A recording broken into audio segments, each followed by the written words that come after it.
เป็นพันธลักษณ์อิสระนะคะสวัสดีครับชื่อปรัชญ์พิมานแมนนะครับปัจจุบันก็เป็นศิลปินอิสระนะครับทำงานอยู่ที่จังหวัดนราธิวาสนะครับเราทำสเปซชื่อว่าเดลแปร์อาร์ตสเปซเป็นการจัดกิจกรรมกับชุมชนด้านศิลปะร่วมสมัยในพื้นที่นะครับแล้วก็เป็นอาจารย์ประจำคณะศิลปกรรมศาสตร์มหาวิทยาลัยสงขลานครินทร์วิทยาเขตปัตตานีครับผมนะคะเราก็มีโอกาสได้ลงพื้นที่วิจัยที่3จังหวัดชายแดนใต้ประมาณตั้งแต่ปี 2016เนาะแล้วก็ได้รู้จักปัดช่วงนั้นนะคะแล้วก็ได้คือช่วงแรกเราได้มีการสัมภาษณ์เพราะว่าจะเอาไปทำนิทรรศการหนึ่งที่ม.ศิลปากรนะคะแล้วก็เราได้สัมภาษณ์ทั้งคนทำงานศิลปะร่วมสมัยด้วยคนทำกิจกรรมทางการเมืองด้วยแล้วก็คนทำศิลปะทำวัฒนธรรมด้วยนะคะซึ่งใช้เวลาประมาณ1ปีในการรีเสิร์ชแล้วก็ทำงานนิทรรศการนั้นขึ้นมาก็เลยมีความคุ้นเคยกับคนในพื้นที่พอสมควรนะคะตั้งแต่เจอกันเนี่ยเราก็ได้ทำงานศิลปะอยู่เป็นประจำอยู่แล้วใช่ไหมครับแล้วก็มีความสนใจทางด้านการทำงานศิลปะกับชุมชนไปเหมือนให้ชุมชนมีส่วนร่วมในการทำงานศิลปะเนาะก็เลยเกิดเป็นงานชุดนี้ขึ้นมาที่ว่าสิ่งที่เป็นตัวตนของผมที่ยังอยากจะเล่าอยากจะพูดออกไปเนี่ยที่ยังไม่ได้พูดไปก็คือการตั้งคำถามกับความเป็นมลายูนะครับในพื้นที่ว่าเราเติบโตมาในพื้นที่ตรงนั้นแต่เราติดขัดทางด้านการสื่อสารเนาะการใช้ภาษาคำถามของเราก็คือว่าเราเป็นคนมลายูในพื้นที่หรือเปล่าใช่ไหมครับจากการที่เราสื่อสารกันได้ไม่คล่องผมอาจจะพูดได้แต่เพียงแค่ว่าเราไม่กล้าที่จะพูดออกไปสิ่งเหล่านี้มันทำให้เราถึงว่าเราเป็นอื่นในสังคมตรงนั้นหรือเปล่าจากการที่เรามีเพื่อนในวัยเด็กแล้วเราอาจจะไม่ได้กลมเกลียวหรือกลมกลืนกับเขาไปมันก็เลยเป็นปมในใจที่มาเล่าให้พี่ปูฟังที่เป็นคิวเรเตอร์นะแล้วก็มานั่งคุยกันว่าในการที่มีประเด็นอย่างนี้อยู่เนี่ยเราควรจะพูดออกไปนะว่ามันเป็นตัวตนของเรายังไงทีนี้ก็เลยมาจบที่คำว่าออรังซีแยกับโอแกนายูซึ่งคำว่าโอรังเนี่ยแปลว่าคนแล้วก็โอแกก็แปลว่าคนแต่ในขณะที่โอรังซีแยเนี่ยพูดถึงคนสยามหรือคนไทยนี่เองนะคะซึ่งเหมือนกับที่เราเรียกคน3จังหวัดชายแดนใต้หรือคนอีสานอย่างเงี้ยค่ะก็เหมือนกันเลยที่เขาเรียกเราว่าโอรังซีแยทีนี้คำว่าโอแกนายูก็คือการที่คน3จังหวัดเรียกตัวเองว่าเป็นคนนายูหรือคนมาลายูก็เลยใช้ชื่อนี้ทำให้เห็นถึงความ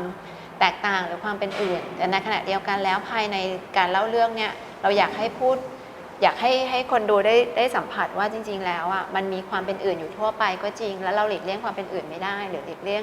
การถูกมองให้เป็นชายขอบหรือเราผลักเขาให้เป็นชายขอบไม่ได้แต่ในขณะเดียวกันเนี่ยมันทำให้ถ้าคนดูอ่ะทุกคนเนี่ยสามารถรับรู้ได้ว่ามันมีอยู่จริงอะไรเงี้ยแล้วเขาก็จะสามารถมองมันให้เห็นว่าจริงๆแล้วมันไม่สามารถจะต้องทำให้มันกลมกลืนหรอกแต่มันสามารถอยู่ร่วมกันได้หรือทำให้มันกลมกล่อมภายในตัวตนของแต่ละคนยังไงได้บ้างปัดเองก็ไปถ่ายวิดีโอทำเป็นวิดีโอทดลองมาชื่อมาแกแต่ซึ่งมาแกแต่แปลว่าเขาเรียกอะไรดื่มน้ำชาหรือเชิญมาดื่มน้ำชากันวงน้ำชาอะไรอย่างเงี้ยค่ะนะคะซึ่งเป็นวัฒนธรรมท้องถิ่นของคน3จังหวัดชายแดนใต้นะคะก็เลยใช้ตัวนี้เป็นตัวแทนคำว่าการวิธีการดื่มน้ำชาแล้วก็เล่าเรื่องเป็นวิดีโอทดลองของปัดเองนะคะเล่าเรื่องภาพฝังใจในสมัยเด็กแล้วก็นำมาสู่ความเป็นปัจจุบันได้ยังไงบ้างนะคะแล้วก็อีกอันหนึ่งก็จะเป็นงานเสียงเป็น sound installation ซึ่งปัดได้ลงพื้นที่ไปสัมภาษณ์นักวิจัยแล้วก็คนทำเป็นนักกิจกรรมใน3จังหวัดนะคะแล้วก็พูดเรื่องความเป็นมลายูความไม่เป็นมลายูอะไรอย่างเงี้ยค่ะทำไมมันถึงสำคัญหรืออะไรที่มันไม่สำคัญไม่ต้องไปใส่ใจกับมันมากไหมหรือว่าการอยู่ร่วมกันมันจำเป็นต้องมีแค่ไหนเหรออะไรอย่างเงี้ยนะคะแล้วก็อีกอันหนึ่งก็คือจะเป็นเรื่องผงชาเลยที่ปัดเอามาใช้ในการสื่อสารนะคะเพราะว่าตัวปัดเองก็อย่างที่บอกไปแล้วนะว่าวิธีการดื่มชาเป็นวิธีประจำหรือวิธีร่วมของคน3จังหวัดนะคะก็เลยนำตัวนี้มาเป็นตัวสื่อซึ่งก็จะเป็นแก้วชาซึ่งจะมีความหลากหลายแล้วก็มีผงชาแต่ละชนิดถ้ามองจากข้างนอกอาจจะดูไม่ออกหรอกว่ามันแตกต่างกันแต่ถ้าเข้าไปดมก็จะได้กลิ่นเลยว่ามันแตกต่างกันนะคะซึ่งจริงๆแล้วเนี่ยความแตกต่างเนี่ยภายนอกคนอาจจะดูว่าเหมือนหรืออาจจะต่างหรือด้วยกลิ่นหรืออะไรก็ตามนะคะแต่จริงๆแล้วเนี่ยคือมันก็แค่ perception เนาะมันแค่การรับรู้แต่จริงๆแล้วภายในถ้าเมื่อไหร่ที่มันเอามา เบลนกันหรือมองภาพรวมอ่ะมันก็สามารถสร้างความกลมกล่อมได้ อยู่ที่แต่ละคนจะมองยังไงมากกว่า อันนั้นก็คือสิ่งที่เราอยากจะท้าทายคนดูไปพร้อมกับส่วนตัวคิวเรเตอร์ก็ต้องการท้าทายศิลปินด้วยนะคะ สุดท้ายแล้วจุดมุ่งหมายของตัวเองที่ค้นหาตัวตนเนี่ยอาจจะไม่ได้อาจจะเจอความรู้สึกที่ตัวเองต้องการเติมเต็มคำตอบของตัวเองครับว่าสุดท้ายแล้วเราเป็นใครแล้วเรากำลังทำอะไรอยู่นะครับจากคำถามที่ว่ามาลายูคืออะไรมันก็คลายความรู้สึกของเราไปแล้วสิ่งที่นำเสนอเนี่ยมันก็กลับไปสู่ชุมชนอีกว่าคำถามชุดนี้เนี่ย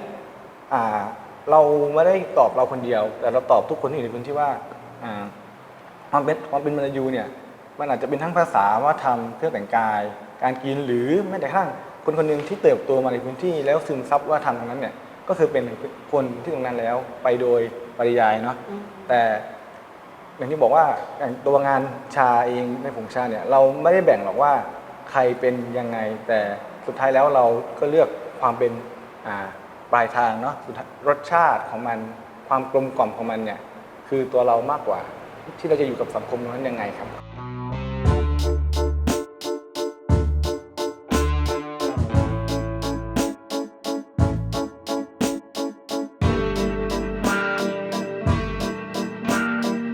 ยังไงถ้ามีคนสนใจเกี่ยวกับเรื่อง